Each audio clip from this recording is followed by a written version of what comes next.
Islamabad police ने शेर अफजल मरवत को पार्लियामेंट के बाहर से गिरफ्तार कर लिया। इस्लामाबाद पुलिस ने पीटीआई के रहनुमा और मेंबर कौमी असम्बली शेर अफजल मरवत को गिरफ्तार कर लिया। शेर अफजल मरवत को कोहसार पुलिस ने गिरफ्तार किया। इनकी गाड़ी भी पुलिस ने तहवील में ले ली।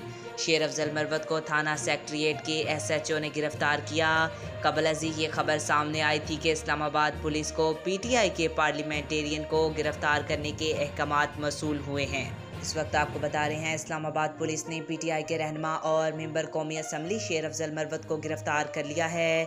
कौमी असम्बली का इजलास खत्म हो गया है। इस्लामाबाद पुलिस की नफरी अलर्ट है। शेर अफजल मरवत को कोहसार पुलिस ने गिरफ्तार किया। इनकी गाड़ी भी पुलिस ने तहवील में ले ली। शेर अफजल मरवत को थाना सेक्रेटेरिएट के एसएचओ ने गिरफ्तार किया। कबल अजी ये खबर सामने आई थी कि इस्लामाबाद पुलिस को पीटीआई के पार्लियामेंटेरियन को गिरफ्तार करने के अहकामात मसूल हुए हैं। कौमी असम्बली का इजलास खत्म हो गया है। इस्लामाबाद पुलिस की नफरी अलर्ट है। आज तक के लिए इतना ही। मिलते हैं अगली वीडियो में, तब तक के लिए अल्लाह हाफिज।